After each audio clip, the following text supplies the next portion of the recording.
सच में guys, Marvel की multiverse saga बहुत ब्रिलियंट है, लेकिन समझना उतना ही मुश्किल भी है। हमें अचानक एंड गेम के बाद स्कारलेट विच, वेरिएंट्स और ऐसी अजीब चीजें दिखाई गई और ऐसी मूवीज और सीरीज भी देखने को मिली जो शायद हमें उतनी पसंद नहीं आई, लेकिन अवेंजर्स डूम्सडे के लिए उन्हें देखना जरूरी है, क्योंकि वही सीधा इशारा करती है डॉक्टर डूम की तरफ। खैर, एंड गेम के बाद जो कुछ भी हुआ मैं आपको कुछ ही मिनटों में सब समझा दूंगा, इसलिए वीडियो के आखिर तक जरूर बने रहना। चलिए शुरू करते हैं। एंड गेम के बाद वांडा पूरी तरह डिप्रेस्ड हो गई थी, मतलब सच में बहुत हैवी मूड में थी। तो उसने क्या किया, पूरे टाउन को अपनी मर्जी से कंट्रोल कर लिया, सबको अपना इमोशनल सपोर्ट बना लिया और खुद एक फेक सिटकॉम लाइफ जीने लगी। वहाँ विजन जिंदा था और उनके 2 जुड़वा बेटे भी थे। सब मस्त चल रहा था, जब तक कि चीजें बिगड़ना शुरू नहीं हुई। मिलिट्री आ गई, मोनिका राम्बो को पावर्स मिल गई और पता चला कि वही क्यूरियस पड़ोसी निकली अगाथा, जो सदियों पुरानी जादूगरनी थी और चाहती थी वांडा का केओस मैजिक। वांडा ने लड़ाई जीत ली और अपनी असली पहचान अनलॉक कर ली, द स्कारलेट विच। लेकिन ट्विस्ट ये है कि अपनी फैंटेसी लाइफ रखने के बजाय वांडा ने अपनी फैमिली को खत्म कर दिया और डार्कहोल्ड नाम की कर्स्ड डीमन बुक पढ़ना शुरू कर दिया। उस पॉइंट के बाद वांडा सिर्फ ग्रीविंग विडो नहीं रही, वह एक बहुत ज्यादा डेंजरस रास्ते पर जा रही थी। तभी जब वांडा रियलिटी तोड़ रही थी, बाकी दुनिया में सवाल यह था कि अगला कैप्टन अमेरिका कौन होगा। सैम विल्सन को शील्ड लेनी ही नहीं थी, बकी बस थोड़ा सा सुकून और थेरेपी चाहता था। लेकिन एक टेररिस्ट ग्रुप फ्लैग स्मैशर्स ने दुनिया हिला दी और दोनों को जबरदस्ती फाइट में खींच लिया। गवर्नमेंट ने कैप्टन अमेरिका का टाइटल दे दिया जॉन वॉकर को, जो देखने में परफेक्ट था, लेकिन उसने पब्लिक में कत्ल कर दिया और वहीं उसका करियर खत्म हो गया। तब सैम आखिरकार शील्ड एक्सेप्ट करता है, नया कैप्टन अमेरिका बन जाता है और थ्रेट को खत्म कर देता है। और बस कैप्टन अमेरिका ऑफिशियली वापस आ गया। और जब अर्थ पर कैप्टन अमेरिका रिप्लेस हो रहा था, लोकी टाइम को ही मैस कर रहा था। एंड गेम में जब 2012 वाला लोकी टेसरैक्ट लेकर भाग गया था, उसे TVA ने पकड़ लिया, एक वियर्ड टाइम पुलिस एजेंसी जो मल्टीवर्स को मॉनिटर करती है जैसे कोई ग्लिची वीडियो गेम हो। और ओवेन विल्सन ने मोबियस का रोल प्ले किया। लोकी और मोबियस एक डेंजरस वेरिएंट के पीछे भागते हैं और पता चलता है कि वह वेरिएंट असल में एक फीमेल लोकी है जिसका नाम सिल्वी है। लोकी लिटरली उससे प्यार कर बैठता है। पता चलता है कि लोकी बाइसेक्सुअल भी है। TVA पूरी फेक निकली और असली बॉस एक मिस्टीरियस आदमी है जिसे फैंस कहते हैं ही हु रिमेन्स। लेकिन सिल्वी उसे स्टैब कर देती है, बड़ी गलती। जैसे ही वह मरता है, मल्टीवर्स फ्रैक्चर हो जाता है, टाइमलाइंस ब्रांच होने लगती हैं और रियलिटी टूट जाती है। मार्वल फिर ब्लैक विडो के पास्ट पर फोकस करता है। दूसरी सीन एवेंजर्स सिविल वॉर के बाद टीम टूट चुकी होती है और नटाशा रोमनॉफ भाग रही होती है, लेकिन छुपने के बजाय उसे अपना पास्ट फेस करना पड़ता है। वह अपनी पुरानी रशियन फैमिली से रिकनेक्ट करती है, सिस्टर येलेना, मॉम और एक washed up dad red guardian. पूरे फैमिली रियूनियन में फुल केओस होता है। फिर सब मिलकर डिसाइड करते हैं कि रेड रूम को तोड़ देना है। वह ब्रूटल प्रोग्राम जहां से सब ब्रेन वॉश्ड असैसिन्स बने थे। नटाशा टास्क मास्टर को भी बचाती है, जो एक और विक्टिम निकलता है। बस इसी मिशन के साथ नटाशा अपनी ओरिजिन स्टोरी को क्लोज करती है। इसके बाद वह इन्फिनिटी वॉर में ज्वाइन करती है और आखिर में एंड गेम में अपनी जान दे देती है। लेकिन कहानी यहीं खत्म नहीं होती। उसकी कब्र पर येलेना को वैलेंटीना मिलती है और उसे क्लिंट बार्टन की एक फोटो देती है। यही वही हॉकाय है और वैलेंटीना कहती है कि यही आदमी तुम्हारी बहन की मौत का जिम्मेदार है। और जब येलेना पूरी दुनिया में हॉकाय को ढूंढ रही थी, तभी एक नया हीरो एंट्री लेता है, action, martial arts, magic weapons और फुल ऑन फैमिली ड्रामा के साथ। नाम है शांग-ची, एक आम लड़का जो बन जाता है कुंग फू एजेंट। वह अपनी खोई हुई बहन से मिलता है और अपने सुपर पावरफुल लेकिन इमोशनली डैमेज्ड पिता वेनवू का सामना करता है। और हाँ, वेनवू एक क्रिमिनल एम्पायर चलाता है, द 10 रिंग्स। वेनवू को लगता है कि उसकी मरी हुई बीवी उसे एक मिथिकल छुपे हुए गांव से बुला रही है। वह उसे ढूंढने और वहां घुसने निकल पड़ता है, लेकिन शांग-ची, उसकी बहन और उनकी फ्रेंड केटी पहले ही उस गांव पहुंच जाते हैं और वहां पुराना कुंग फू मैजिक सीखते हैं। फाइनल शोडाउन होता है शांग-ची वर्सेस वेनवू। और जब वेनवू अंडरवर्ल्ड का गेट खोलता है तो एक इविल सोल ईटिंग ड्रैगन बाहर आ जाता है। वही ड्रैगन वेनवू को मार देता है। शांग-ची रिंग्स अपने हाथ में ले लेता है और उस ड्रैगन को हराकर दिन बचा लेता है। और जैसे ही तुम्हें लगता है कि कहानी खत्म हो गई है, वहीं एंट्री होती है इटर्नल्स वालों की, जहां हैरी स्टाइल्स ईरोस बनकर आता है, जो थैनोस का भाई है। कुछ समझ में आए उससे पहले ही एक कॉस्मिक गॉड आदि टीम को उठाकर स्पेस में ले जाता है और बोलता है, you messed with my plans. और बस फिर कभी उनके बारे में सुनाई ही नहीं दिया। और जब अर्थ लिटरली एक जायंट स्पेस गॉड के पैदा होने से बच गई थी, मार्वल ने कहा, ठीक है, अब जरा एक नॉर्मल इंसान पर फोकस करते हैं, जिसके पास सिर्फ बो और एरो है और जो बस क्रिसमस एंजॉय करना चाहता है। और एंट्री होती है हॉकाई की। इस शो में क्लिंट मुकाबला करता है मॉबस्टर से, एक फैन गर्ल से मिलता है और अपने ट्रॉमा से कभी आजाद नहीं हो पाता। क्रिसमस है, लेकिन फैमिली के साथ टाइम बिताने की जगह क्लिंट एक अमीर फैन गर्ल के साथ टीम अप करता है। नाम है केट बिशप। वह क्लिंट की सबसे बड़ी फैन है और बोलने में भी एक्सपर्ट। हम देखते हैं कि दोनों फंस जाते हैं एक मेस में, जहां आती है ट्रैक सूट माफिया माया लोपेज और एक मास्टर असैसिन, जो असल में निकलती है नटाशा की बहन येलेना। अभी भी अपनी बहन की मौत से गुस्से में है। येलेना क्लिंट को मारना चाहती है। केट चाहती है है कि वह क्लिंट की साइड किक बने। क्लिंट बस घर जाना चाहता है, लेकिन हालात खराब होते जाते हैं। केट और येलेना लड़ती हैं, फिर दोस्ती करती हैं और अजीब तरीके से बेस्टीज बन जाती हैं। और तभी एंट्री होती है किंग पिन की। हवाई शर्ट पहने लोगों को दीवारों में ऐसे फेंकता है जैसे टिश्यू पेपर। माया को समझ आ जाता है कि वही उसे मैनिपुलेट कर रहा था और वह उसे ऑफ स्क्रीन गोली मार देती है। क्योंकि मार्वल को मिस्ट्री रखना बहुत पसंद है, एंड में क्लिंट और येलेना आखिरकार सुलह कर लेते हैं और क्रिसमस थोड़ा कम ट्रॉमेटिक हो जाता है। केट आखिर साबित कर देती है कि वह वर्दी है और क्लिंट ऑफिशियली हॉकाई का नाम उसे दे देता है। और हाँ, बंदा आखिरकार क्रिसमस पर घर भी पहुंच जाता है। बस कोक सर्व करते हुए चिल करता है। लेकिन जब क्लिंट सुकून एंजॉय कर रहा होता है, तभी पीटर पार्कर की जिंदगी बिल्कुल उलट जाती है। मिस्टीरियो उसकी आइडेंटिटी एक्सपोज कर देता है और अब पीटर एक चलती फिरती कंट्रोवर्सी बन चुका है। MIT उसे रिजेक्ट कर देता है, मीडिया चैन से जीने नहीं देती और उसके फ्रेंड्स भी उसकी वजह से परेशान हो रहे होते हैं। तो पीटर एक ही काम करता है, डॉक्टर स्ट्रेंज के पास जाता है। आइडिया सिंपल था, एक ऐसा स्पेल जो सबको भुला दे कि पीटर स्पाइडरमैन है। लेकिन रिजल्ट में मल्टीवर्स पूरा क्रैक हो जाता है और दूसरी रियलिटीज के विलेंस एंट्री मार लेते हैं। Doctor Octopus, Green Goblin, Electro, Sandman. Peter इन सबको बचाने की कोशिश करता है, उन्हें क्यूर करने की भी। लेकिन फिर ग्रीन गॉब्लिन वॉर करता है और आंट मे की मौत हो जाती है। सब कुछ खत्म सा लगने लगता है। तभी दो फेमिलियर स्पाइडरमैन स्विंग करते हुए आते हैं, टोबी मैगवायर, एंड्रू गारफील्ड। तीनों स्पाइडरमैन एक साथ विलेंस का सामना करते हैं। एक एपिक शोडाउन में दिन बच जाता है, लेकिन कीमत बहुत भारी पड़ती है। पीटर स्ट्रेंज से कहता है, एक नया स्पेल डालो, इस बार सबको पीटर पार्कर भुला दो, स्पाइडरमैन नहीं। और बस अब कोई उसे याद नहीं करता, ना MJ, ना नेड, ना हैप्पी। पीटर अब टूटा हुआ है, अकेला है, एक छोटे से अपार्टमेंट में रहता है। लेकिन पहली बार वह सच में स्पाइडरमैन बन चुका है। और जब पीटर पार्कर ने खुद को सबकी यादों से डिलीट कर दिया, तो न्यूयॉर्क में थोड़ी शांति आ जाती है। अंटिल ऑस्कर आइजक MCU का सबसे खराब स्लीप स्केड्यूल लेकर एंट्री करता है। एक नर्वस गिफ्ट शॉप वाला स्टीवन ग्रांट, जो बार बार ब्लैकआउट करता है और अजीब जगहों पर उठता है। पता चलता है कि वह अपना जिस्म शेयर करता है एक मर्सनरी मार्क स्पेक्टर के साथ, और ये बंदा काम करता है इजिप्शियन मून गॉड के लिए। कांग्रेचुलेशंस स्टीवन, तुम ऑफिशियली बन गए हो मून नाइट, मतलब एक सफेद Batman plus extra trauma. Steven और मार्क टीम बनाते हैं और सामना करते हैं आर्थर हैरो का, एक कल्ट लीडर जो रेजरेक्ट करना चाहता है एमिट को, एक जायंट एलिगेटर गॉडेस जो लोगों को उनके गुनाह करने से पहले ही जज कर देती है। फाइनल में मार्क और स्टीवन आखिर एक साथ काम करते हैं, ठीक वक्त पर। लेकिन फिर ब्लैकआउट होता है और जब उन्हें होश आता है, आर्थर हैरो पहले से मरा होता है। क्यों? क्योंकि एक तीसरी पर्सनैलिटी, जेक लॉकली, एक स्पेनिश बोलने वाला वाइल्ड कार्ड जो हमेशा सायों में छुपा था, वह काम खत्म कर चुका होता है एक लिमो के अंदर, और मून नाइट MCU से ऐसे गायब हो जाता है जैसे वह कभी था ही नहीं। और जब मून नाइट शैडोज में वैनिश हो गया, तभी डॉक्टर स्ट्रेंज के दिमाग में शुरू होने लगे नाइटमेयर्स, जो अब थोड़े ज्यादा ही रियल लग रहे थे। और अब एंट्री होती है अमेरिका चावेज की, एक टीनेजर जो सच में मल्टीवर्स में घूंसे मारकर कूद सकती है। हाँ, उसके पीछे पोर्टल्स ऐसे खुलते हैं जैसे कोई सुपर चार्ज डोरवे हो। और फिर आता है वह चेहरा जिसे देखकर सब रुक जाते हैं, वांडा मैक्सिमोफ। हाँ, वही हमारी एक्स एवेंजर, अब पूरी विलन मोड में। वांडा को चाहिए अमेरिका की पावर, ताकि वह एक ऐसे यूनिवर्स में पहुंच सके जहां उसके नकली बच्चे असली हों। डॉक्टर स्ट्रेंज उसे रोकने की कोशिश करता है, लेकिन वांडा पूरी की पूरी स्कारलेट विच बन चुकी है। वह कमरा पलक झपकते ही मिटा देती है और मल्टीवर्स को ऐसे फाड़ती है जैसे टिश्यू पेपर हो। स्ट्रेंज और अमेरिका अलग अलग डायमेंशंस में घूमते हैं और एक जगह उनकी मुलाकात होती है एक अलग टीम से, illuminati, professor x Reed Richards और कैप्टन कार्टर जैसे बड़े बड़े हीरोज। और फिर क्या, वांडा उन सबको पलक झपकते ही खत्म कर देती है, जैसे कोई हॉरर फिल्म लाइव चल रही हो। एंड गेम के बाद पहली बार लगा कि अब सच में एक खतरनाक विलन आ गया है। मजबूरी में स्ट्रेंज डार्क होल्ड का इस्तेमाल करता है और अपने ही एक डेड वर्जन को पजेस कर लेता है। हाँ, ज़ॉम्बी स्ट्रेंज सच में होता है। अमेरिका की मदद से वह वांडा को सच दिखाता है। उसके बच्चे उससे डरते हैं, प्यार नहीं करते, दिल टूट जाता है और वांडा माउंट वुंडागोर को गिरा देती है। लगता है उसने खुद को भी खत्म कर दिया। लेकिन स्ट्रेंज की कहानी यही नहीं रुकती, वह चलता है एक हीरो की तरह। और तभी उसके माथे पर एक थर्ड आई खुल जाती है। मल्टीवर्स अब सच में खुल चुका है। ये तो बस शुरुआत थी। जब डॉक्टर स्ट्रेंज अपनी तीसरी आंख से लड़ रहा होता है, तभी एक नॉर्मल हाई स्कूल लड़की अपनी लाइफ एवेंजर्स के पोस्टर्स देखकर एंजॉय कर रही होती है। कमला खान, कैप्टन मार्वल की सबसे बड़ी फैन, जर्सी सिटी की नई हीरो। और फिर एक बड़ा ट्विस्ट, उसका दोस्त ब्रूनो बताता है कि कमला सिर्फ एलियन टेक से पावर्ड नहीं है, उसकी जीन्स में कुछ अलग है। और बस एम वर्ड आखिर MCU में घुस जाता है। म्यूटेंट्स कंफर्म्ड भाई। लेकिन जब कमला खान अपनी पावर्स और म्यूटेंट वाली सच्चाई को समझने की कोशिश कर रही होती है, तभी उसी वक्त स्पेस में एक और हीरो अपनी खुद की आइडेंटिटी क्राइसिस से गुजर रहा होता है। मिलिए थॉर से, जिसके पास ABS भी है, जोक्स भी, लेकिन दिल के अंदर वह अब भी अकेला स्पेस वाइकिंग है जो सिर्फ अपना मकसद ढूंढ रहा है। सब कुछ नॉर्मल चल रहा था जब तक एक क्रीपी कैरेक्टर की एंट्री नहीं होती। गॉर, गॉड बुचर, नाम ही काफी है। यह इंसान गैलेक्सीज में मौजूद गॉड्स को ऐसे काटने लगता है जैसे चिकन विंग्स। थॉर वापस अर्थ पर आता है और सबसे बड़ा झटका लगता है जब उसकी एक्स जेन फॉस्टर एंट्री मारती है और अब वह खुद बन चुकी है द माइटी थॉर। दोनों की केमिस्ट्री स्वीट है, ऑकवर्ड है और दुख भरी भी, क्योंकि जेन को स्टेज 4 कैंसर है। दोनों मिलकर गॉर को रोकने निकलते हैं। गॉर का प्लान सिंपल है, इटर्निटी तक पहुंचना और अपनी विश पूरी करवाना। फाइनल फाइट में थॉर और जेन मिलकर गॉर को रोक देते हैं, लेकिन बदला लेने की विश मांगने की जगह गॉर एक बाप की तरह विश करता है, मेरी बेटी को दोबारा जिंदगी दे दो।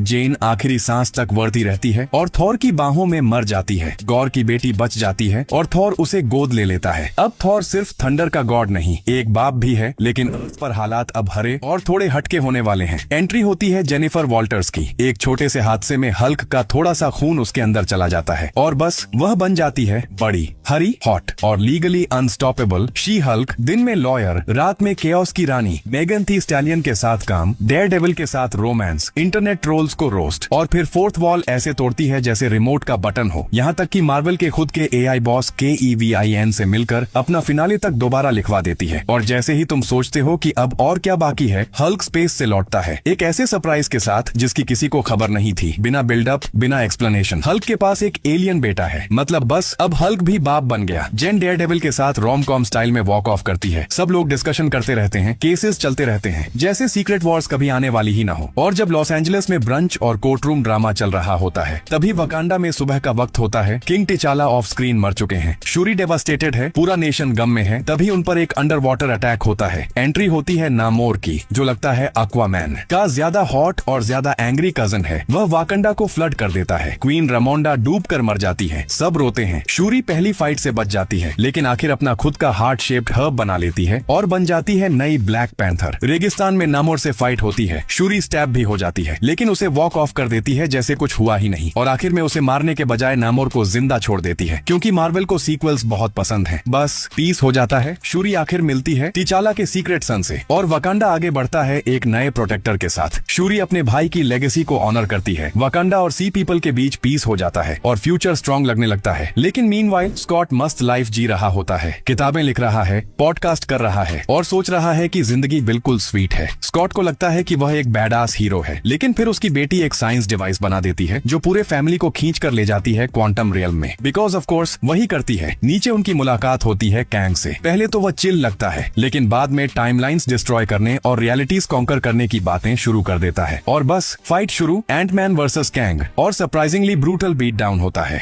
एंड में कैंग एक ग्लोविंग इंजन के अंदर फंस जाता है। फैमिली एस्केप कर जाती है। सब मुस्कुरा रहे होते हैं। जिंदगी फिर से नॉर्मल लगती है, लेकिन स्कॉट के अंदर पैरानोया शुरू हो जाती है। क्या कैंग अब भी बाहर है? और बस वह खराब बर्थडे केक खाता है और खामोशी से ओवरथिंक करता रहता है। मीनवाइल गैलेक्सी के एक कोने में पीटर क्विल अब भी उदास है, क्योंकि उसकी गर्लफ्रेंड गमोरा अब उसे याद ही नहीं करती। पीटर अब भी उसके लिए बहुत स्ट्रगल कर रहा होता है। ड्रामा तब बढ़ता है जब रॉकेट ऑलमोस्ट मरने वाला होता है। गार्डियंस उसे बचाने के लिए हाई एवोल्यूशनरी के पास पहुंचते हैं, एक क्रीपी साइंटिस्ट जिसने रॉकेट को बनाया था। और यहीं से शुरू होता है ट्रॉमा। रॉकेट की heart breaking back story reveal होती है। उसके एनिमल फ्रेंड्स की मौत होती है और सब रियलाइज करते हैं कि रॉकेट ही टीम का इमोशनल कोर था। रॉकेट ऑलमोस्ट मर जाता है, पीटर ऑलमोस्ट मर जाता है, एडम वॉरलॉक भी आता है और वह भी ऑलमोस्ट मर जाता है। लेकिन गार्डियन स्टाइल में सब बच जाते हैं। विलन डिफीट हो जाता है, दिन बच जाता है और फिर आती है दर्द भरी गुड बाय। पीटर वापस अर्थ चला जाता है अपने ग्रैंडपा के साथ नॉर्मल लाइफ जीने। मैंटिस सोलो निकल जाती है, ड्रैक्स बन जाता है एक डैड, नेबुला लीडर बन जाती है और रॉकेट एक नई गार्डियंस स्क्वाड लीड करता है, जिसमें एक टेलीकिनेटिक डॉग और एक छोटा ग्रूट भी होता है। टीम अलग हो जाती है, लेकिन अर्थ पर चीजें फिर से वियर्ड होने लगती हैं। निक फ्यूरी फाइनली एमसीयू में वापस आता है, सालों तक गायब रहने के बाद। Problem, shape shifting squirrels secretly लोगों की जगह ले रहे थे और अब पूरा प्लेनेट लेना चाहते हैं। क्लासिक एलियन ड्रामा शुरू। निक फ्यूरी अपनी सीक्रेट स्क्रल वाइफ से मिलता है। हाँ भाई, वह बंदा एक एलियन से शादी करके चुप बैठा था। उसके साथ टीम अप करती है इमिलिया क्लार्क, जो टालोस की बेटी है और लग रही होती है जैसे 4 अलग अलग शोज एक साथ करके आई हो। और विलन कौन? ग्रविक, एक स्क्रल जो सबकी पावर्स ले लेता है और हल्क से भी ज्यादा पावरफुल हो जाता है। ट्विस्ट, इमिलिया क्लार्क का कैरेक्टर भी एक सुपर स्क्रल बन जाता है। और फिर शुरू होती है मार्वल की सबसे अजीब फाइनल फाइट।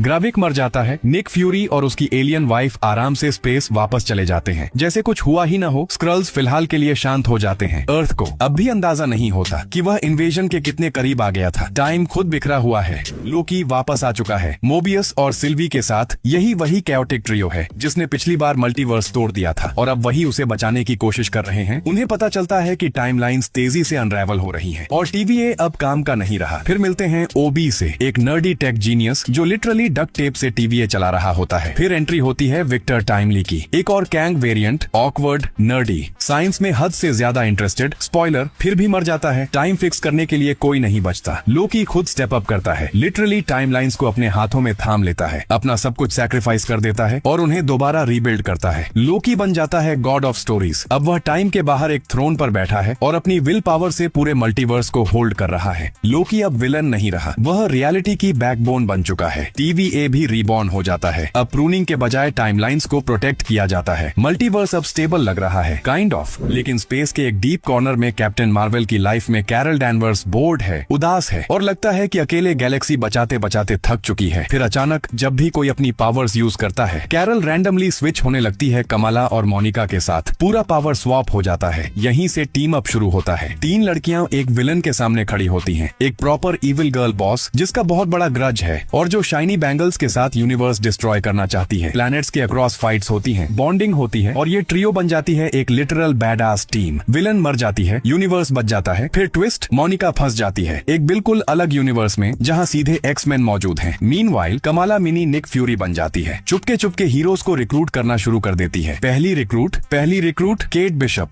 और रुक जाओ, डेडपूल अब सब कुछ तोड़ने आ रहा है। सिचुएशन ऐसी है कि कमला टीम बना रही है, मोनिका एक्समैन यूनिवर्स में फंस चुकी है, कैरल स्पेस वापस चली गई है और अर्थ पर एक और स्टोरी शुरू होती है। माया लोपेज अपने घर ओक्लाहोमा वापस लौट आती है, अब भी इस बात से हॉन्टेड है कि उसने किंगपिन के मुंह पर गोली मारी थी। स्पॉइलर अलर्ट, किंगपिन बच जाता है। माया बस एक चीज चाहती है, बदला नहीं, न किंगपिन का एम्पायर, न वह वियर्ड फादर डॉटर वाइब्स। लेकिन फिस्क ऑब्सेस्ड है, हॉस्पिटल से निकलते ही सीधा उसे ढूंढने चला जाता है और उसे दोबारा अपनी क्राइम फैमिली में खींचना चाहता है। माया अपनी नई मिस्टीरियस पावर्स को टैप करती है, इमोशंस, मेमोरीज, ट्रॉमा सब एक साथ। वह किंगपिन को उसका सबसे बड़ा डर दिखा देती है। किंगपिन पूरी तरह फ्रीक आउट हो जाता है। माया मोटरसाइकिल पर राइड करते हुए निकल जाती है, फ्री और अपनी जिंदगी पर फिर से कंट्रोल में। किंगपिन को क्राइम बॉस बनना बोरिंग लगने लगता है, तब वह सीधा न्यूयॉर्क का मेयर बनने की रेस में उतर जाता है, क्योंकि फिस्क के लिए कभी भी केओस इनफ नहीं होता। और जब न्यूयॉर्क का क्राइम सीन बदल रहा होता है, एक रेड और ब्लू सूट वाला हीरो दोबारा स्विंग करने वाला होता है, लेकिन उससे पहले रियलिटी खुद टूट रही होती है और उसे बचाने के लिए एक नहीं 2 सुपर हीरोज चाहिए। डेडपूल की फ्रेंचाइज खत्म, गर्लफ्रेंड छोड़कर जा चुकी है और अब टीवीए ने उसे अरेस्ट भी कर लिया। टर्न्स आउट एक bold evil girl, professor X की ट्विन सिस्टर, यूनिवर्स को डिस्ट्रॉय करना चाहती है और उसे रोकने के लिए अवेंजर्स नहीं, टीवीए नहीं, सिर्फ डेडपूल और एक वुल्वरीन। फिर दोनों भूल चुके हीरोज की एक स्क्वाड बनाते हैं और एक मल्टीवर्सल बैटल शुरू होती है। टाइमलाइन पर फुल बैटलफील्ड मोड चल रहा होता है। बॉल्ड गर्ल मर जाती है और डेडपूल और वुल्वरीन अपनी नफरत थोड़ी सी साइड पर रख देते हैं। शायद थोड़ा सा प्यार भी आ जाता है। मल्टीवर्स में राइड करते हुए एक बड़ा सवाल रह जाता है, ये अब भी एमसीयू है या डीपीसीयू बन गया है? जो भी हो, सागा कंटिन्यू होती है। डेडपूल और वुल्वरीन के बाद मल्टीवर्स पहले से भी ज्यादा अनस्टेबल हो चुका है और इसी सब के बीच एक विच जागती है। एगाथा, वांडा का स्पेल अब भी उस पर है, लेकिन ज्यादा देर तक नहीं, क्योंकि एगाथा दोबारा एक बैड विच बनना चाहती है। वह मिलती है एक गे ईमो बॉय से और शॉकर, जो असल में वांडा का बेटा है, हाँ वही वाला। दोनों मिलकर निकल पड़ते हैं विचेस रोड पर, बेसिकली एक मैजिकल डेथ ट्रेल, और वहाँ हर कोई सरवाइव नहीं कर पाता। एगाथा का सामना होता है एक लिटरल गॉडेस ऑफ डेथ से। दोनों फाइट करते हैं डार्क, वियर्ड और क्रीपी वाइब्स के साथ। फिर एगाथा सॉर्ट ऑफ मर जाती है, लेकिन वह नॉर्मल गोस्ट नहीं बनती, ना ही कोई सैड नर्वस फेरी। वह बन जाती है एक मेसी सार्कास्टिक मेंटोर गोस्ट। अब एगाथा और ईमो बॉय निकल पड़ते हैं उसके लॉन्ग लॉस्ट ब्रदर को ढूंढने, क्योंकि अपेरेंटली मैक्सिमॉफ फैमिली का ट्रॉमा कभी खत्म ही नहीं होता। एगाथा अब विच ड्रामा को गोस्ट स्टाइल में हैंडल कर रही है। मीनवाइल अर्थ पर नया कैप्टन अमेरिका आखिरकार लीड करने के लिए तैयार है। सैम विल्सन अब ऑफिशियली कैप्टन अमेरिका है और जोआकिन टोरेस बन चुका है नया Falcon. Wings check, attitude check, लेकिन असली प्रॉब्लम तब आती है जब टिम ब्लेक नेल्सन वापस लौट आता है। याद है द इनक्रेडिबल हल्क वाला साइंटिस्ट? हाँ वही। और उसके पास है बड़ा ग्रीन साइंस फ्यूल्ड रिवेंज। उसका टारगेट है प्रेसिडेंट रॉस। रॉस ट्रांसफॉर्म हो जाता है रेड हल्क में। वह बर्सर्क मोड ऑन कर देता है। सैम उसे रोकने की कोशिश करता है, पंचेस फ्लाई, ग्लासेस ब्रेक और मिलिट्री का बजट सीधा कचरा। एंड में सैम उसे हरा देता है, क्लासिक कैप मूव। और फिर सैम अनाउंस करता है, मैं एवेंजर्स को रिबिल्ड करने वाला हूँ, नई स्क्वाड, नई टीम, नई दुनिया। लेकिन ट्विस्ट ये है कि टिम ब्लेक नेल्सन कुछ डूम्सडे टाइप चीज मेंशन करता है और क्रेडिट्स रोल हो जाते हैं। मतलब नेक्स्ट चैप्टर सिर्फ पॉलिटिकल नहीं होगा, अपोकलिप्टिक होगा।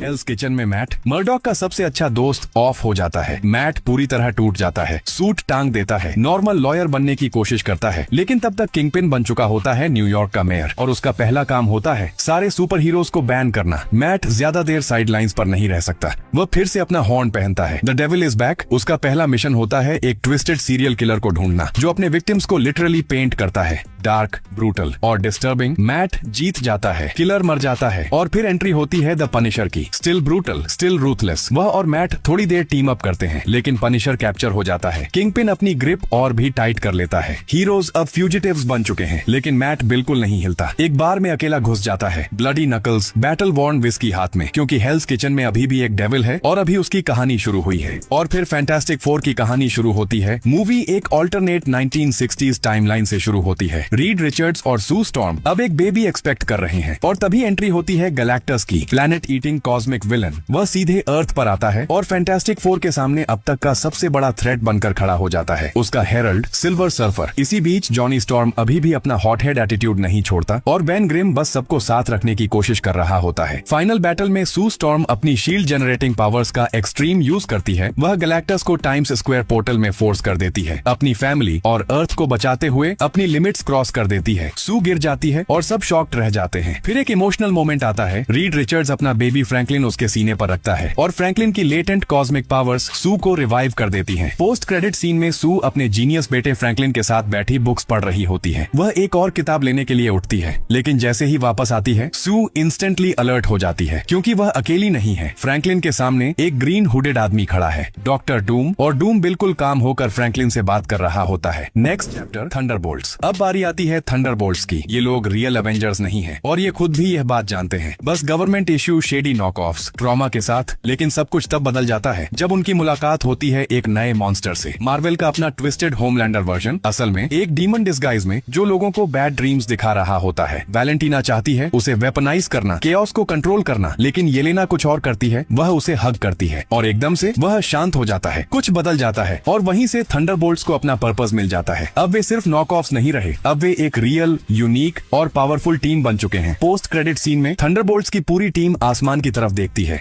एक शिप, लेकिन कोई नॉर्मल शिप नहीं, ये फैंटास्टिक फोर की शिप है। और बस 26 मूवीज और सीरीज का ये रिकैप यहीं खत्म होता है। अब सारी कहानी धीरे धीरे एक ही डायरेक्शन में जा रही है। एवेंजर्स, डूम्सडे और उसके बाद एवेंजर्स सीक्रेट वॉर्स। यही मल्टीवर्स सागा का सबसे बड़ा क्लाइमैक्स देखने को मिलेगा, जहां अलग अलग यूनिवर्सेस के हीरोज एक साथ आएंगे और एमसीयू का फ्यूचर हमेशा के लिए बदल सकता है। अगर वीडियो हेल्पफुल लगी हो तो एक लाइक जरूर कर देना और अपना ओपिनियन कमेंट्स में जरूर बताना।